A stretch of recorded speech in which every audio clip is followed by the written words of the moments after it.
It is Sunday morning, February 19th of 2023. My name is Douglas Griffin. This is my Sunday school class. Um, we're in the book of Exodus. We've been going through the book of Exodus for at least a year. We're in Exodus chapter 21. We're at Mount Sinai where God is giving out all the commandments. There's the first 10 that he read that God spoke out loud to the people. And they said, nah, we can't take it.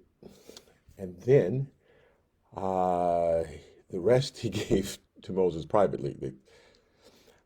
So we're in the interesting part of talking about violence. When God's saying, if you can't control yourselves and you hit one another and beat one another, here's how you need to handle this. The cultures all around Israel, the Assyrians, Babylonians, all these Egyptians, all these different cultures had their own code of laws. And so sometimes, because the people are acquainted, familiar with all these other codes, God will say something and they know, oh, okay, we know what he's talking about. So, but we're going to go through these commandments about violence. This is case law in that if this happens and then this happens and this is how you remedy it, where it spells out specifically, here's the situation. It's supposed to be brought before a judge, and the judge is supposed to decide how you fit within what was given, just like we would do today. Here's what the law says. Now the judge comes and he listens and he interprets and says, okay, you were right, you were wrong, you were more wrong than him, though, and etc. Um,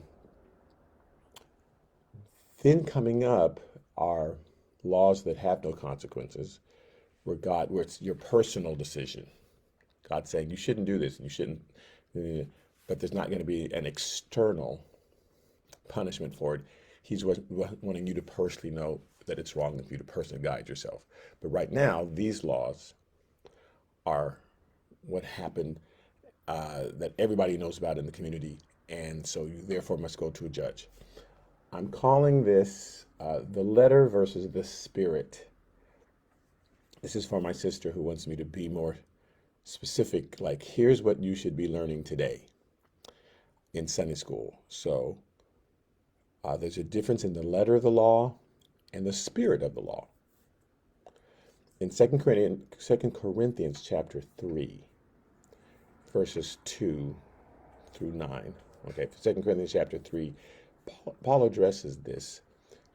He says, you are our epistle. You're our letter. You're the living proof of what we're doing. We're writing down to you all the do's and don'ts and what you should do, what you shouldn't do. But you are living epistles. Epistle is a letter, right? So you are our epistles written in our hearts, known and read by all men. We love you. You're in our hearts. But all men can see your works. They can see you are. So you're like an open letter. Clearly, verse 3, you are an epistle of Christ, ministered by us, but written not with ink, but by the Spirit of the living God. So we've taught you to have a relationship with God. And he's the one that is speaking to you now, and he's writing his word on your heart, because that's what he said.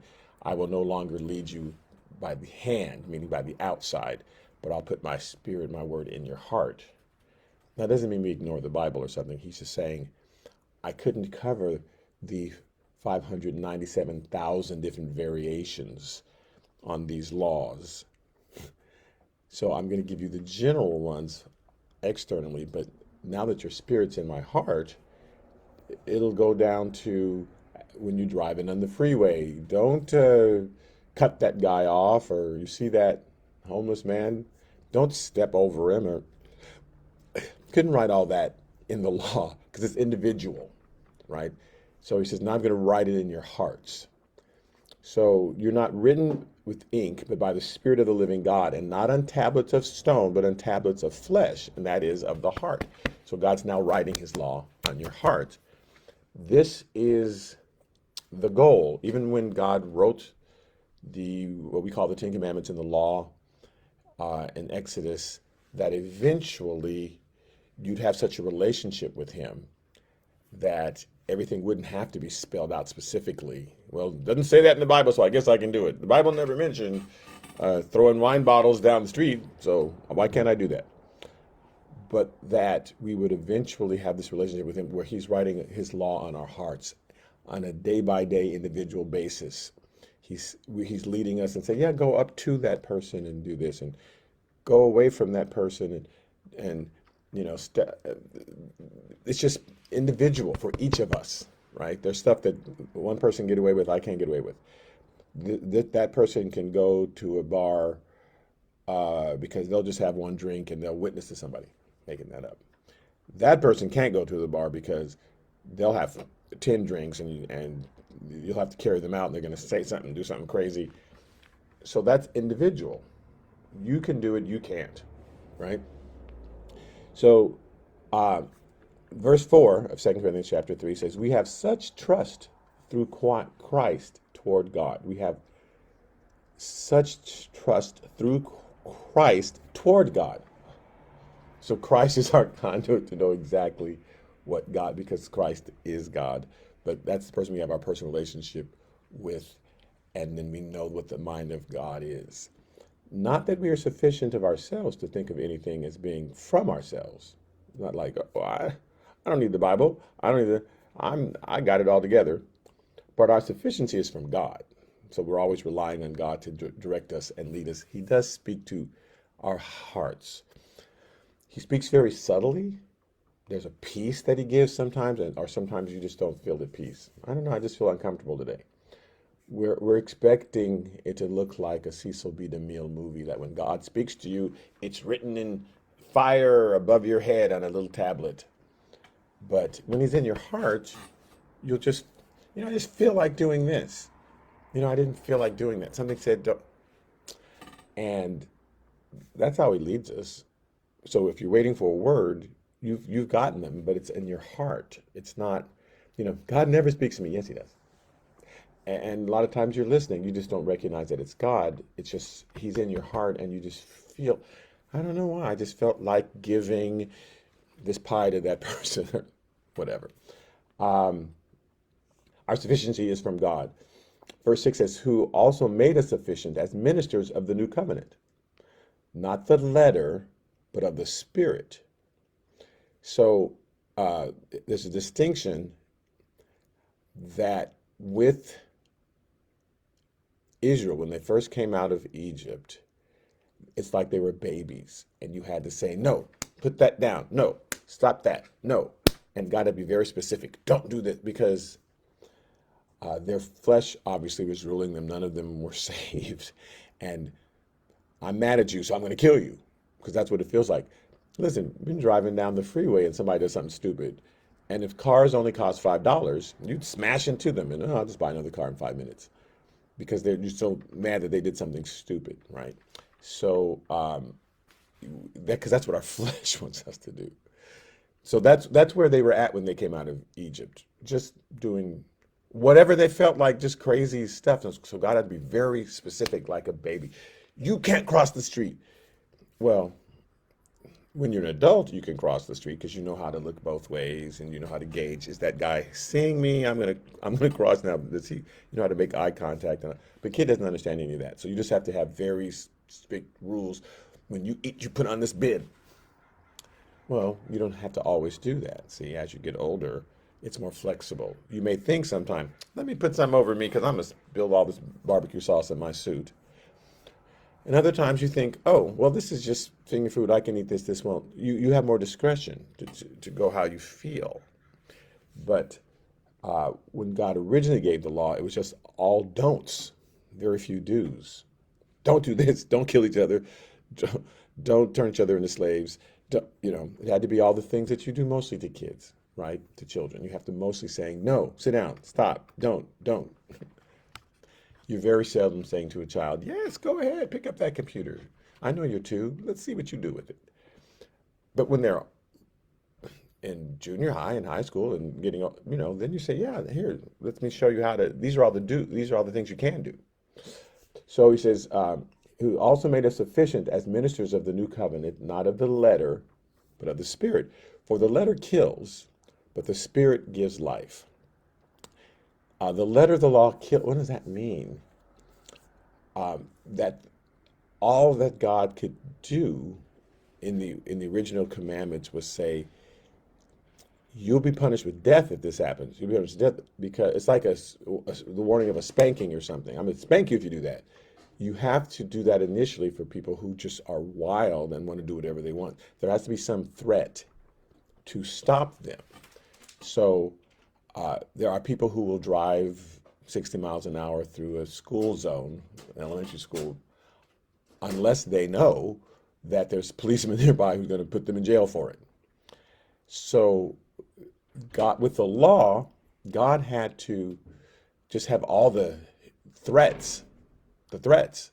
When I first started teaching and was getting my credential, one of the teachers one of my professors was saying, you need to give an initial, like on the first day of class, even some of the students said this to me later, let them know you're in charge, let them know that there's punishments for doing wrong.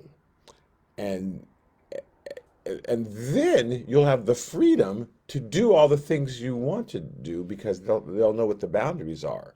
If you don't establish boundaries, it's hard to do it the opposite, to have people be free and doing great, and then suddenly you try to rein them in. Well, it's too late to rein them in. So it's easier to start with here are the boundaries. Now that you are clear with them, now let's have fun. Let's do all the stuff we want to do, right?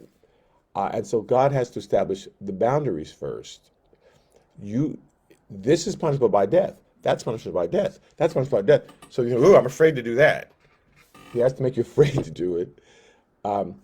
Then he can talk about, now here's all the things I want you to do, but it always starts with the don'ts. So the letter of the law is about the don'ts, because that's where we were as babes, as children. Just don't do that. Don't eat that. Don't pick that up. Put down that knife. Put down, it's all the don'ts. And then as they grow older, it's all now here's what you can do. So he says the letter kills, but the Spirit gives life. So we're now dealing with the spirit of the law. Society, our culture, our Jewish culture has progressed to the point where we can just talk about all the things that God wants us to do. So when Jesus came, he says, here's the commandment as opposed to here are the punishments for not doing my law. Here's what I want you to do. I want you to love one another. I want you to minister to one another. I want you to pray for one another. These are all things I want you to do. So now that you've matured and you know what not to do, it's clear to you, okay, I don't go around killing people. Now I can tell you all the things that you can do. Verse 7 says, of the 2 Corinthians chapter 3, and I'm just starting here so that we understand what we're supposed to glean from the lesson.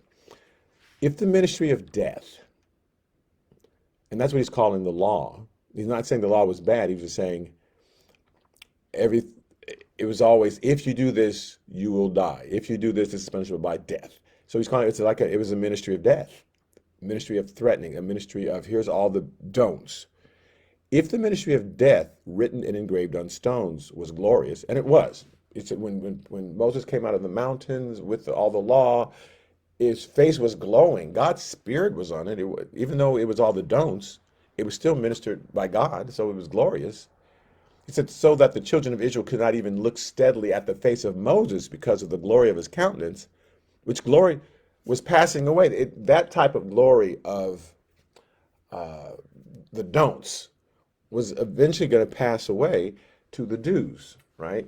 He says, verse 8, this is 2 Corinthians chapter 3, how will the ministry of the Spirit be more glorious? Like, here's all the freedoms, here's the things you can do. For if the ministry of condemnation had glory, and that's, again, what it was, it makes sense. That's how we live our lives. You have to first tell the child, you will get in trouble for doing that. Don't do that. And once they're clear on the things they shouldn't do, then he says, then the ministry of righteousness exceeds much more in glory.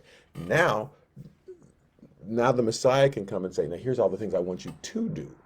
The Pharisees still had them in the position of being afraid to do anything, of recognize, you're a sinner and you got to do this and you got to pay for that and here's where you're bad. And Jesus came and said, no, here's all the things I want you to do. We brought you out of Egypt so that you can minister to the world. Now that you know how to control your actions, or at least you know where the boundaries are, now I can release you to be the ministers you're supposed to be. So, starting with Exodus chapter 21, this is the letter of the law versus the spirit of the law. We have to understand the letter first. Here's all the things that you cannot do, and then interpret it today. But what can we do, therefore? In Exodus chapter 21, verse 18, it says, if men contend with each other, and one strikes the other with a stone or with his fist. So they're both at fault. They're contending with each other. But one guy, so they're arguing, right? You're just arguing. I don't think so. And then one loses it and strikes with a stone or with a fist.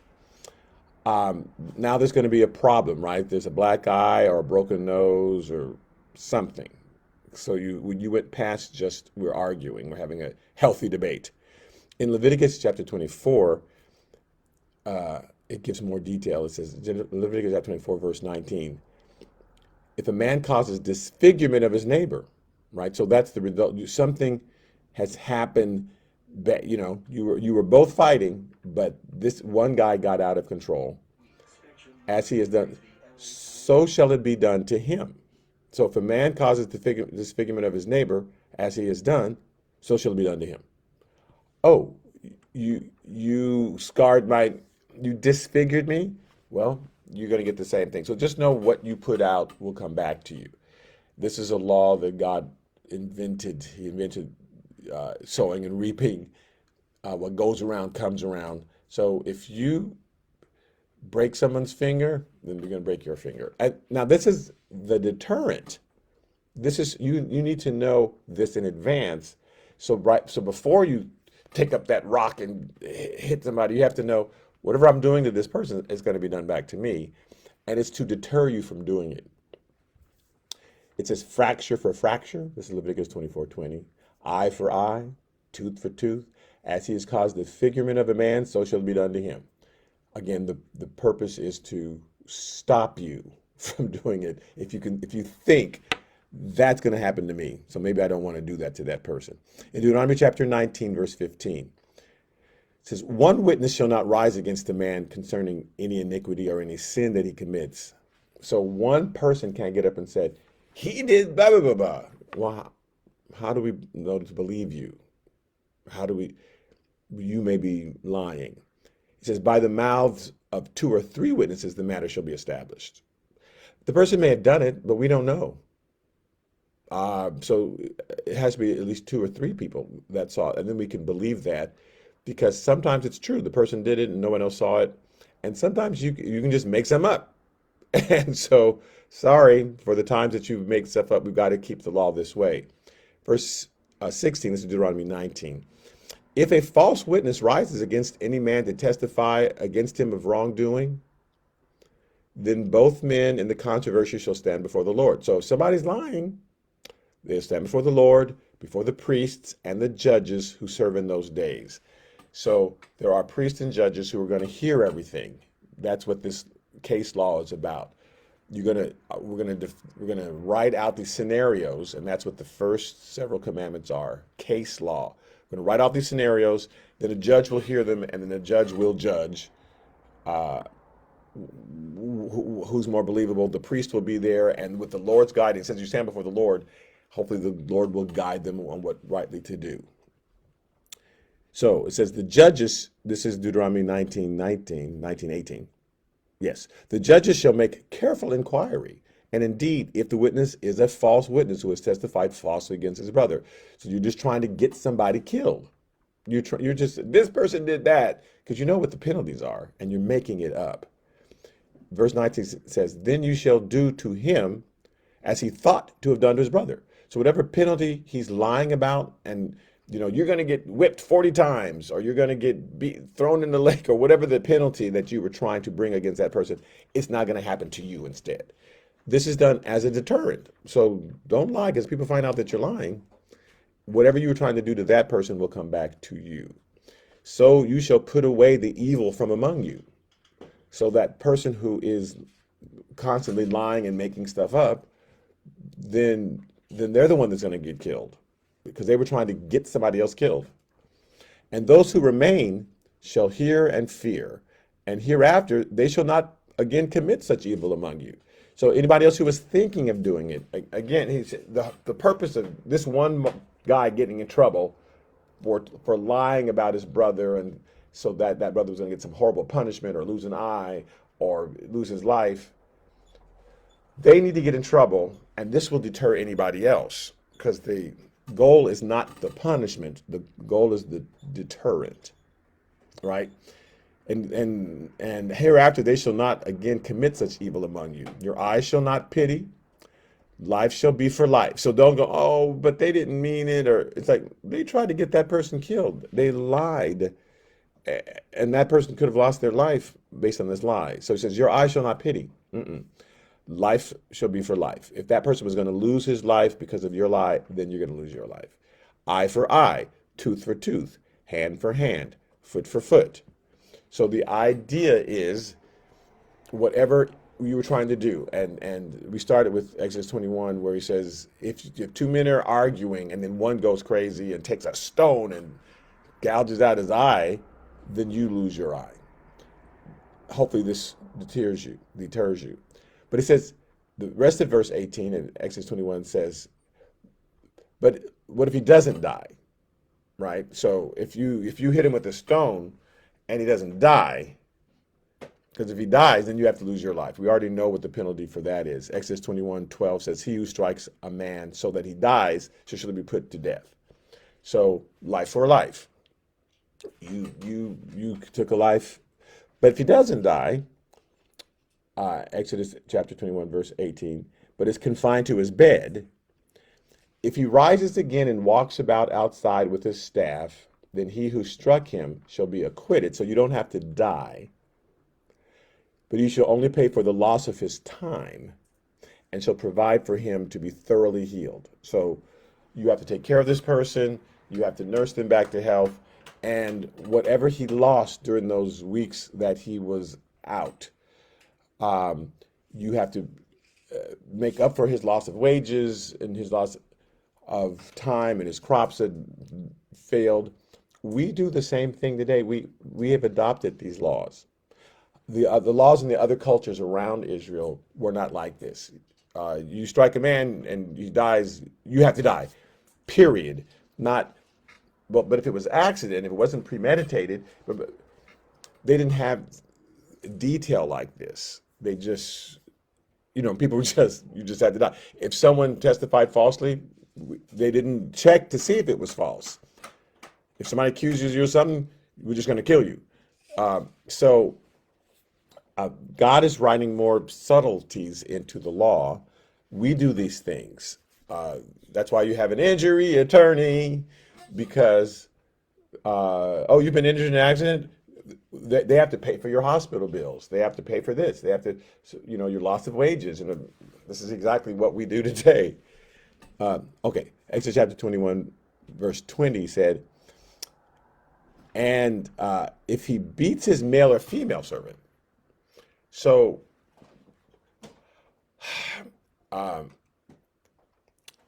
someone has gotten into debt, and that's why they are your servant. In Leviticus 25:40, it says, and if one of your brethren who dwells by you becomes poor and sells himself to you, you've gotten in such debt, whatever crops you're trying to grow or your cows died or whatever, you've gotten such debt that you're saying, okay, you pay off my debt. So that's what it means, sells himself to you. You pay off my debt and I will work for you for free for the next 6 years. Or however long it takes to pay off the debt, not to exceed 6 years. It says, you shall not compel him to serve as a slave, like for life. So this is somebody who freely is doing this. This is what slavery was in these days. You had to say, hey, I'm in debt. I would like to work for you. I think we kind of do that today. I'm in debt and Amazon, so I need to work for you, Amazon, to help pay off my bills. He says, as a hired servant and a sojourner, he shall be with you and shall serve you until the year of Jubilee, until his seventh year. So that's what he's talking about. So if it says, if a man beats his male or female servant, this is somebody who sold themselves to you, but perhaps they are not doing any work. Yes, I paid off your debt, but we assume the person is beating them because you haven't done anything, and so uh, he says, if he beats the male or female servant with a rod, and here's how they felt about beating somebody with a rod in those days. In Proverbs 10:13, it says, wisdom is found on the lips of him who has understanding. So people who have understanding, they'll say the most wise things, but a rod is for the back of him who is devoid of understanding. You don't understand that you can't do that? You don't understand you can't set the curtains on fire? You don't understand that you can't try to jump on that swing set and you're 15 and that swing set was designed for somebody who's 2 and now you broke it. Let me, so whatever you don't understand, then this rod will help you understand because some people just don't have understanding. So it's not like, oh, beat everybody, it's fun. Some people, they don't understand. You just sold yourself to me. I paid off all your debt and you are not doing anything. So you don't understand that's not how it works. Proverbs 13:24 says, he who spares the rod hates his son.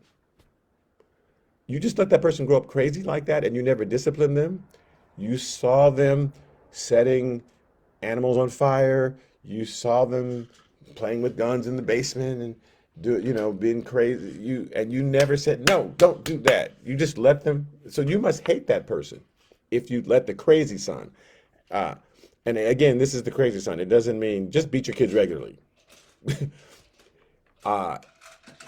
If you read the previous Proverbs, it's talking about the one who doesn't have understanding, who doesn't get it, that they're doing crazy things and they think, oh, it's okay to do this. No, it's not okay to do that.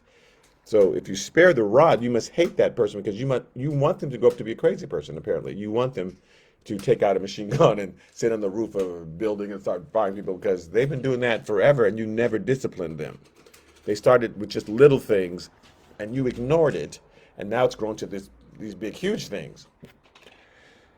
But he who loves him disciplines him promptly. As soon as you see that person do that crazy thing, you say, no, can't do that. So that's how so this is when they're talking about if you beat somebody with a rod, we are assuming it's because we're doing some crazy thing, especially your male or female servant. They're doing some crazy thing. You have to immediately discipline them. That's how they look at it that way.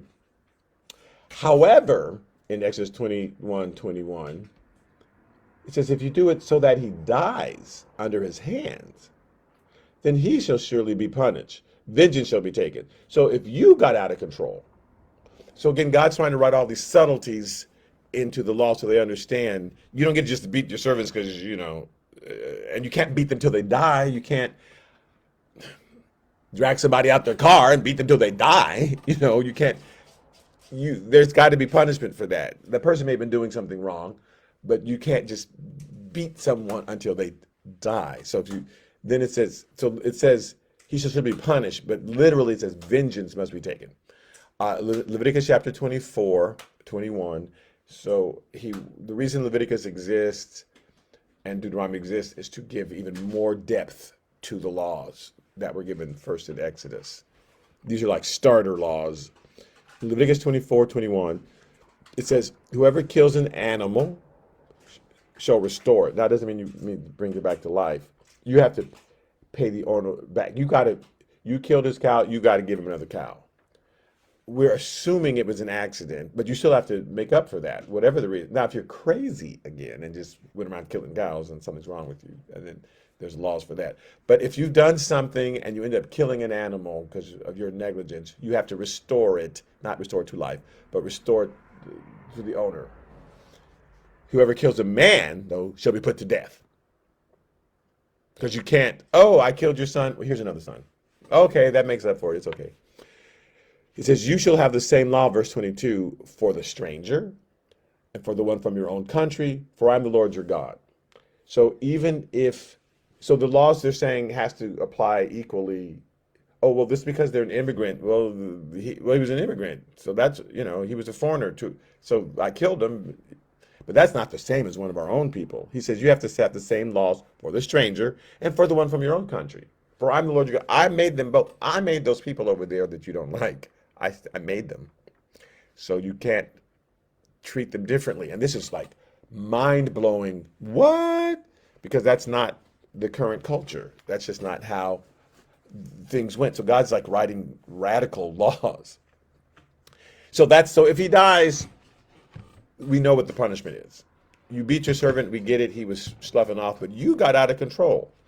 So God is giving you a certain leash, but he's then stopping at a certain point. Yes, you can punish your son, but not to the point where you kill him. Yes, you can punish your servant, but not to the point where you kill him. And we're assuming, again, you punishing the servant because he was doing something wrong, not because you just felt like it one day. Notwithstanding, verse 21, if he remains alive a day or two. So it sounds like if he dies after 3 days, it's okay. If a day or two goes by and you realize, okay, he's going to stay alive, he's going to be alive, then you shall not be punished. So it says, for he's his property, and literally it says, for he's his money. So we're assuming that you didn't get out of control, that you were punishing the servant because they were doing something bad. If you go crazy and they die, no. But if they were doing something wrong and you're punishing because they were doing something horribly wrong, then that's okay because they should have been doing what was right. There, it says literally, he's your money. It says property, but you just spent $50,000 paying off this person's debt, and they vowed to work for you, and they haven't done anything. So you get to punish them for that, but you can't go crazy. But if you punish them and they're still alive, then that's what they get because they should have been doing what's right. If men fight, this is the most interesting. Verse 22, Exodus 21:22. If men fight. Now, here's the scenario they're describing. One guy's married to this woman, and the husband suspects that the woman has been cheating on him with this other guy. So I'm telling you that's what the scenario is. Men are fighting. It says, if men fight and hurt a woman with child. So she's now they're assuming that the fight, because all these other cultures all around at the same time had these exact same laws. This particular law, all of them have the same law about men fighting, and then a woman with child interferes. She's trying to stop it, and somehow she gets hurt. But they're more specific that it's about adultery. They understood, the Jews at this time understood, the children of Israel understood that this was about possible adultery, and that's why the men are fighting. So if men fight and hurt a woman with child, so she's pregnant, and again, it will depend on, is it just the first couple months, or is she in the last trimester? She got in there, and whoever was defending hurt her. It says so that she gives birth prematurely. That's their interpretation, but so that she miscarries. It says, yet no harm follows. So if she's in the and this is how they looked at it then. If she's in the early stages, child hasn't formed in the room, it's just very early stages, that's what they mean by no harm follows. If they were clear, again, this is before x-ray machines and all that stuff. If they're clear, this child is alive, it's the last trimester, and he's kicking, I feel a heartbeat, and you harm, and now the child is dead, then you've killed the child, and so you have to suffer. If it was early on, and none of that was evident to them, right, with their technology and all of that, that's what he means by no harm follows, then you should be punished accordingly as the woman's husband imposes on him. And he shall pay as the judge determines. So you still hurt the woman, you caused them to lose the child, but it depends. It says the judge has to judge the situation, and that was actually my child. She committed adultery, or I never, I never. You. That's just your suspicion. You're crazy, and your own wife got hurt. The judge has to hear the case to decide who's at fault. Was the woman cheating or not? How pregnant was she? Which one of the men did it? So, in Deuteronomy chapter 25, verse 1 through 3, if there is a dispute between men and they come to court, that the judge may judge them, and they justify the righteous and condemn the wicked. So we figure out who was at fault, who wasn't. Then it shall be, if the wicked man deserves to be beaten, that the judge will cause him to lie down and be beaten in his presence, according to his guilt, with a certain number of blows. So, how bad was it? Like we give sentences today. Okay, you get 5 years. Well, you get 10 years. Well, you get 30 years, right? So, if one of them deserves to be beaten, then the person will determine this man, that's going to be 10 floggings. No, that's going to be 20, right? It says 40 blows he may give him and no more. You can stop at 40, that's it. They always stopped at 39 in case they miscounted. That's why Jesus got 39 beatings, because they're afraid, because they know 40 is the most you can do. And so what if let's stop at 39 just in case we were counting wrong. So 40 blows he may give him and no more, lest he should exceed this and beat him with many blows above these, and your brother be humiliated in your sight, unless you just go crazy. So yes, you want vengeance, and you did this to my wife, but we're going to stop it at this, because you could just beat someone to death. That's not the goal. But if any harm falls, now, and that's if there's no harm. You just caused that woman to miscarry. But if any harm follows, you determine that the baby was alive. Again, in their culture, in their day, without x-ray machines and all that, the last trimester, this baby was alive. Then you shall give life for life, because that was not their choice. you came over there and you got in a fight and lost the baby, and through your anger, then you have to die. Life for life, eye for eye. Oh, did the person lose their eye? Tooth for tooth, hand for hand, foot for foot. Just know that the things you do are going to come back on you. God's like doing this on purpose so that you are afraid to do them. Burn for burn, wound for wound, stripe for stripe. Whatever you do, it comes back on you. If a man strikes the eye of his male or female servant and destroys it, then you shall let him go free for the sake of his eye. So there's beating someone like a spanking. Boom, boom. Get out there and go back to work. Okay. But there's actual maiming somebody. So if you've taken his eye, okay, he goes free now. His debt's paid. If he knocks out the tooth of his male or female servant, he shall let him go free for the sake of his tooth. So, okay, he's free now. You went crazy. It's like we understand, what are you doing? Boom. Okay. But if you go crazy and kill him, then you have to die.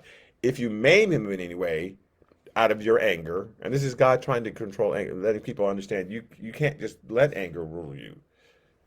Yeah, but he did this, but still, you injured that person. You broke his finger. You broke his jaw. You took out his eye. I'm sorry. You have to lose your eye now. So hopefully that will deter you to think, let me calm down before and we do that, right? Take a breath, calm down, before you do something stupid. God's trying to program that into them because that wasn't there. Cultures didn't do that. You just saw something about wrong and you went in and you just fixed it and killed him and done. No questions, no bargaining, no going before a judge and determining how wrong were you. I'm upset. I just do my justice right now. And so God's saying, man, can't think like that. But he's trying to train a culture to get to the point where they govern themselves. And Jesus said, now that you're at the point where you're governing yourselves, where you stop yourselves from doing these things, you think before you do it. And it took hundreds and hundreds of years for an entire culture to get to the point where they weren't acting like everybody else and just attacking and killing and raping and like, well, that's what I felt like doing. It's like, no, don't let the flesh rule you. So in Matthew chapter 5, Jesus addresses this. So this is the letter versus the spirit. Under the letter of the law, you're allowed to do all the things. Under the spirit of law, that means you've evolved. In Matthew chapter 5, verse 38, it says, you have heard that it was said, an eye for an eye and a tooth for a tooth. Well, it wasn't just said it. I mean, that was the law. You gouge out my eye, I gouge it. You got it, right? So that's to deter you from being the aggressor. But what if you were the victim? What if somebody hits you? Do you take their eye? Well, you slap me, I'm going to slap you back. So he wants you to, first, God's working on the one end. I'm going to stop you from being the person that hits because whatever you did is going to come back on you. But now I want to teach you how to react because that's being more mature. Do you go after somebody because they came after you? So you've heard that it says an eye for an eye, tooth for a tooth. But I tell you not to resist an evil person. Don't go after an evil person. You did something bad. You ran into my car. Well, I'm going to run into yours because it says an eye for an eye, tooth for a tooth. So now he's addressing the other end. What do you do on the other end when something's happened to you? It says, but whoever slaps you on your right cheek, turn the other to him also. Somebody's so upset. So do you increase it? Well, I get you back because the Bible says I can do that. Again, the Bible says you can do that in order to stop the person who was doing it, to make them think. If I just take a brick and throw it through that window, they get to take a brick and throw it through my window. So maybe let me think before I do that. But now, let's say somebody didn't think. Jesus says, well, now let's mature. Let's go a step farther. They slap you on the right cheek. You can slap them back, and then they're going to slap you, and they're going to slap. And that's why people are in continual wars, perpetual conflict. This goes on and on. No one is mature enough to say, I'm going to end this. I know they did that. I'm just going to let it go. Because it's not going to solve anything. I'm going to get them back, and they're going to be forced to get me back, and then I'm going to be forced to get them back. And there's no end to that until one of us says, let's stop this. So if a man slaps you on the right cheek, you are now mature enough to turn it off for him. It's like, wow, you must really be upset. So here, go ahead and get it all out. Now, this is involving equals. This is not involving somebody like in a marriage. Well, your husband beats you, then just turn and let him beat the other side. No, it's not that kind of abusive situation. That's not what he's talking about. He's talking about two people contending, they're equals, and one hits the other.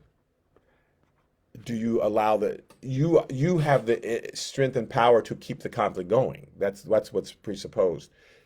You're physically equal to that person. So do you just continue it? If someone's being abused, they're in a situation where they're not as physically able to, this is an abusive situation. That's not what he's talking about.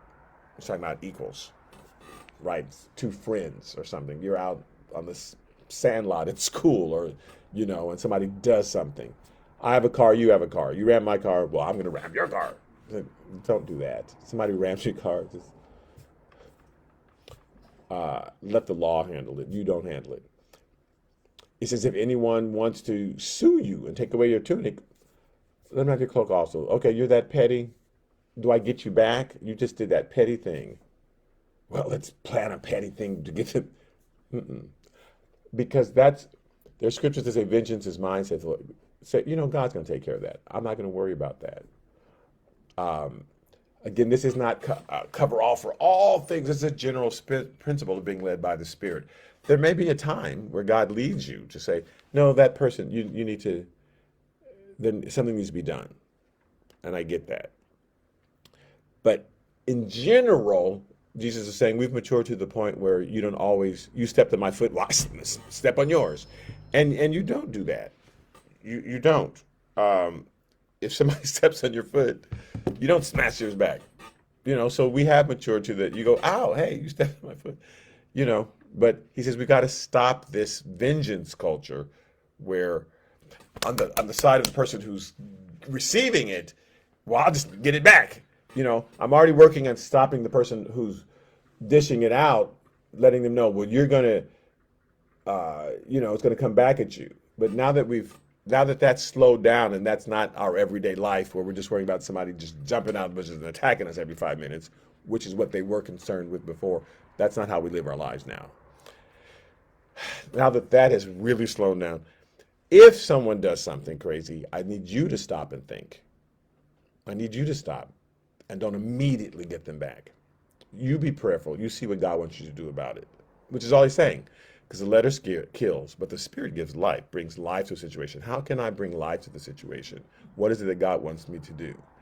Give to him and asks you. Don't punish them. Oh, you want to borrow money? Well, I'm going to take your money. And from him who wants to borrow from you, don't turn him away. How dare you? Don't make people feel bad if they're in a bad situation. You've heard that it was said, verse 43, this is in Matthew chapter 5, and I'm ending this. You heard that it was said, you shall love your neighbor and hate your enemy. Love your neighbor. Oh, that's my enemy. I hate him. He says, I say to you, love your enemies. I'm giving you a whole new, like the person who's out to get you, and you know they're out to get you, and I see you. Understand the rest of the Bible, where the Bible says, vengeance is mine. God's going to get you, so I don't have to. I'm going to pray for you. I'm going to pray for you. You're crazy. So those crazy people who are stalking you, you know who I'm talking about. Pray for, Lord, change their hearts, work on their minds. At a certain point, the Spirit may say, let me go get a restraining order. That's fine, but you have a relationship with God. He's trying to stop our immediate reactions, because sometimes somebody does something, you have an immediate visceral reaction, because, slow down. I'm trying to get you to slow down and pray about it and see what God wants you to do.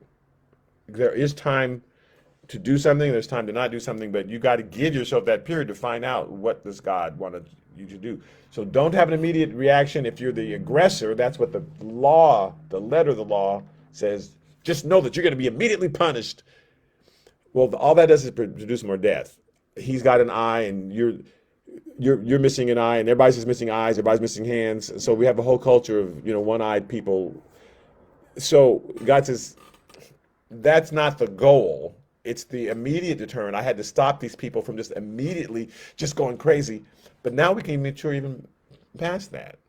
Okay, Lord, I'm not going to immediately respond. That's what that means. I'm going to pray about what my response should be. So he's trying to get the person on the other side, the person who has been injured. Now that we've slowed down the person who's doing it, what about this guy? Teaching you to say, okay, God's going to handle it. And then if God wants me to do something, I'll be doing it, and it'll bring life to the situation. So pray for those who spitefully use you and persecute you. It says, but I say to you, love your enemies, bless those who curse you, do good to those who hate you. Pray for those who spitefully use you and persecute you, that you may be sons of your Father in heaven, for he makes his sun rise on the evil and on the good. So God makes the sun rise on both people. They're bad people, but God lets them have sunlight, because he's hoping that will change, and that they'll look up and say, wow, the sun's out today, it's a beautiful day, and that will slowly change them. If they don't change, God has punishment for them. But he gives all of us space to repent. So he says, God doesn't do that. I'm mad at you, I'm just going to make it rain on you instantly. And, we don't walk down the street and that person has it rain on them and that person has sun on them. God makes it sun on everybody. He says, and he sends rain on the just and on the unjust. So he doesn't differentiate. Don't you go to prayer first? For if you love those who love you, what reward do you have? Like, oh, I love that person. That person gave me $1,000, and I just thanked them so much. I'm so good. It's like, anybody does that. In fact, he says, do not even the tax collectors do the same? Like, people who are friendly with them, they are friendly back. That doesn't mean anything. If you greet your brethren only, what do you do more than others? Like, how can I show the world that there's a difference in Christians? How can I show the world we love those who curse us? We love those who come at us. We don't complain about them and try to bring lawsuits against them. And we that's the difference. Jesus died for the ungodly too. His blood didn't just my blood's missing all those other people. He died for while we were all still sinners. He died for us. He didn't wait for us to be good. So God said that's the kind of love that actually changes people. If you want people to change, it's that shocking kind of love, like wow, I watched you. And that person just told you off, and you just stood there and you didn't say anything. You just smiled and said, "Well, I love you, brother." How were you able to do that? How could you hold yourself back? That they want to know. What do you have? Well, I've got Jesus. But if somebody comes at you and you smack them, and they smack you and smack them, that's what I do. So how is your life any different than mine? I go crazy with. What's the difference? Why should I have God? He apparently is not making any difference in your life if you do the very same things that I do. What's the difference? So he says, therefore, you shall be perfect, mean mature. And he's talking about maturity. We started out of babes back in the book of Exodus. By the time we get to Jesus, he says, now we can go into maturity. We don't respond like little kids do. I don't get my way and I break it. No, you don't get your way and you pray about it. So now we're going to maturity. So therefore, you shall be mature, just as your Father in heaven is mature, is perfect, is mature. That word perfect is like a fruit that is ripened perfectly, right? It's finally mature. It's done. It's complete. So you're not complete if you're still reacting in a certain way, like a baby would. When will you get to the point where you are able to control your emotions, pray about things before you move? Okay, so thank you so much for listening in on Wednesdays. I am in the book of John, and hey, Josh, and I am. We are in the last 24 hours of Jesus' life. So I'll see some of you next week for Sunday school, and others of you I will see on Wednesday. Thanks so much. Bye bye.